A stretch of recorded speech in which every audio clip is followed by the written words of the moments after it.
Good morning. Here I am on a Thursday morning with Graham Stanley.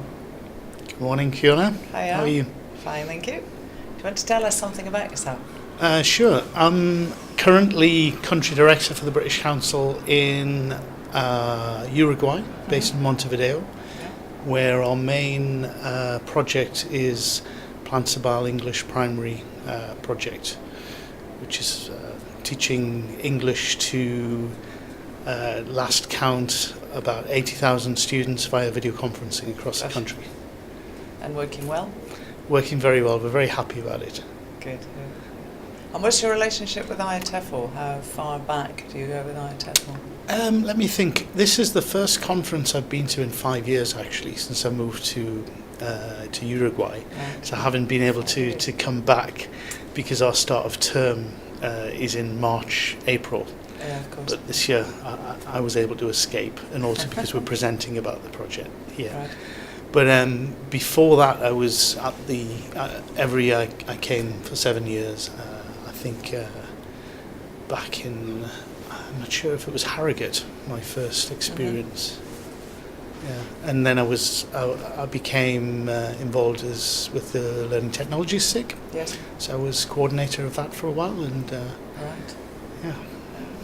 And any changes? Have you noticed any? Oh, I think one of the great things is, well, you have the consistency of quality, I think, of the conference.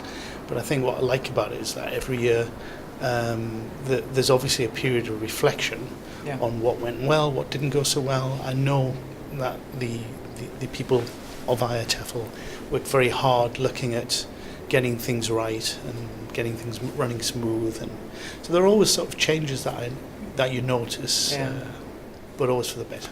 Good. And so it's Thursday, so we've had what? Depending on whether you were here on Monday or not. I was here on Monday. Yeah, right. So we're 3.5 days, more or less. Any standout moments?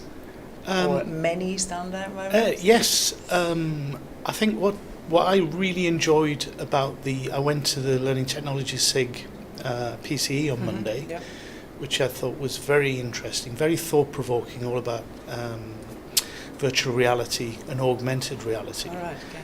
The best, for me, the most interesting session of that day was Paul Driver, who was talking about his work with augmented and virtual reality and what it means, especially with 360-degree cameras. Right, It's very interesting to see what kind of information he got by putting a 360-degree camera in the roof of a classroom, and then it records all of the activity that goes on with the teachers and learners. Yeah. And then when you look back at it, you can actually track individual learners. So you can build up a sort of an idea of what the teacher did and how it affected particular individuals, which I think is very interesting. For training purposes. Yeah. So there's that. And then yesterday I went to a very interesting session with the materials writing SIG by David Reed of the University of Sheffield, about instructional design and designing materials for screen, not print, adapting print materials, which he had. It was a very fun presentation with lots of great ideas. So good. Those are the two that stand out for me. And what about the next day ahead? What are you looking forward to? You're presenting as well. So. Of course, yeah. I mean, I think my focus today is making sure that the British Council signature event, which is all about remote language teaching, with particular reference to what we're doing with Plan Ceibal in Uruguay. That's today at 4:30, 4:20. I'm looking forward to at Oxford in the Hilton. It'll be streamed live, actually. Oh, okay, right. Which puts the pressure on for us to get it right. Yes. And we're connecting live to, in theory, hopefully, to Uruguay and to the Philippines, because we teach from the Philippines, from Uruguay, from Argentina and the UK on this project.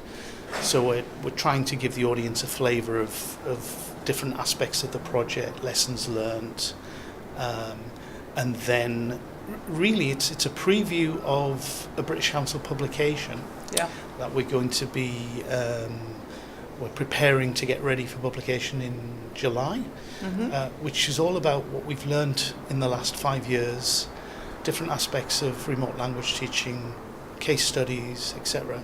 Really with the idea of offering it to people, other countries around the world, if they want to do something similar. Because we think this is something that it works when you don't physically have enough teachers in classrooms, English teachers or whatever teachers really, then this is a way that you can bring teachers into the classroom and not really lose much of what you would want from a face-to-face teacher. I mean, you obviously don't have the physical presence, but we try to make the experience for the learners as interactive possible. So maximise. And and I think we've always got things that we can do better. I mean, that's the nature of teaching, isn't it? You can always do something better, and learning. Life. But it's kind of working. Yeah, it's good.